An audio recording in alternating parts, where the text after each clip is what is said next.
हम उपस्थित हैं जनपद जौनपुर के चिरैयाडीह गांव में मां दुर्गा के मंदिर पर। यह गांव कभी आदर्श गांव में गिनती होती थी, मगर आज आपसी राग द्वेष की वजह से लोग इस गांव को वो गति नहीं दे पाए जो देना चाहिए। यहाँ पर कुछ स्थापित और विस्थापित राजपूत, चौहान, परमार, परिहार, भाटी, भूयार, मकवाना, गहलोत, इस तरह के स्थापित और विस्थापित राजपूत इकट्ठा हैं। मैं आज जानना चाहूँगा, यहाँ पर विश्व हिंदू परिषद के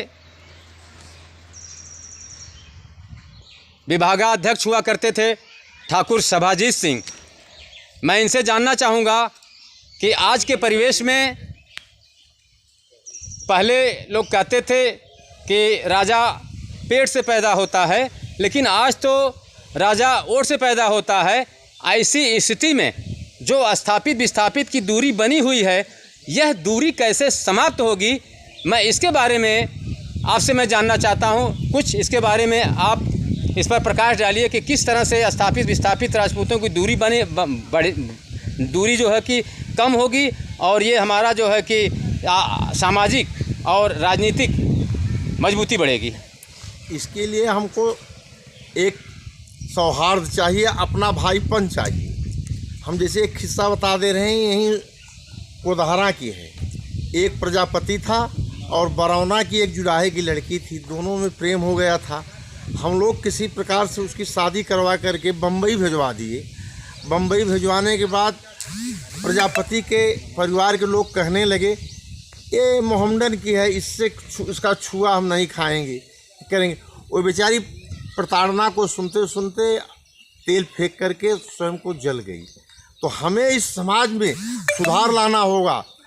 सभी लोग हमारे हैं, हम अपना अपनत्व जैसा व्यवहार करें, शादी व्यवहार सब करें, तब ये समाज का सुधार होगा। ये तो बात आपने बहुत बढ़िया आपने कहा कि जब जो है कि एक अंतरजातीय विवाह वो जो है कि एक हिंदू और मुसलमान की शादी आपने करवा दिया, अगर हो सकती है तो ये हमारा जो आपका विस्थापित राजपूत भाई है जो मुगल शासन काल में विस्थापित हुआ, उसको क्यों नहीं आप लोग जो है कि सम्मान देते हैं और सम्मान के साथ उसके साथ रोटी बेटी का संबंध करते हैं। इसके लिए समाज को समझाना होगा, परिश्रम करना होगा। जिस रोज़ समाज समझ जाएगा उस रोज़ ये अपने आप हो जाएगा।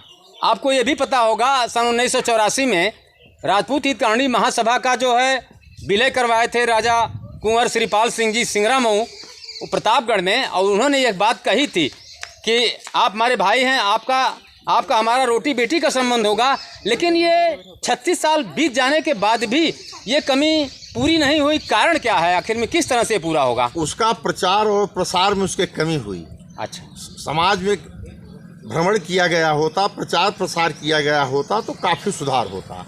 इसमें इसका प्रचार और प्रसार होना चाहिए, तब सुधार होगा। तो अब आप इस प्रचार प्रसार में सहयोग करेंगे ना? बिल्कुल रहेंगे। धन्यवाद। अब यहाँ उपस्थित विस्थापित राजपूत भाइयों से हम जानना चाहेंगे कि लोकसभा का चुनाव सामने है। कहते हैं जब लोहा गर्म हो तभी हथौड़ा मार देना चाहिए। तो क्या आप लोग अपने सम्मान और स्वाभिमान के लिए जो भी प्रत्याशी आपके यहाँ आएगा, आप उसकी बात करेंगे? अगर आप लोग अपने सम्मान स्वाभिमान की बात करते हैं तो बताएं, या अंधा बनकर राजनीतिक पार्टियों को वोट देते हैं वो भी बताएं। हम आप लोगों से जानना चाहते हैं। बताइए, इस लोकसभा के चुनाव में आप अपना मत किसको देंगे? बोलिए, किसको देंगे? जो हमारे सम्मान की रक्षा करेगा उसको वोट करें। और बताइए आप। सम्मान और स्वाभिमान की रक्षा करेगा, जो संगठन के पदाधिकारी हमें निर्देशित करेंगे, हम उसी अनुसार मतदान करेंगे। धन्यवाद। बताइए, आप क्या करेंगे भाई? भाई जो संगठन कहेगा वैसा करेंगे। इस बार तैयार हैं आप लोग? बिल्कुल तैयार हैं हम लोग, जो संगठन करेगा वही हम लोग करेंगे। तो आप लोग सभी लोग एक स्वर में बोलिए कि जो आपका संगठन कहेगा, क्या उसकी बात को मान के आप लोग मतदान करेंगे? अपने संगठन के साथ तैयार हैं और जो हमारा संगठन कहेगा वही हम करेंगे। ठीक है, अगर आप लोग संगठन की बात मानकर इस बार मतदान करते हैं तो यह जान लीजिए आपके मान सम्मान स्वाभिमान की लड़ाई लड़ी जाएगी और इस लड़ाई में आप लोग अवश्य आप लोगों की जीत होगी। धन्यवाद।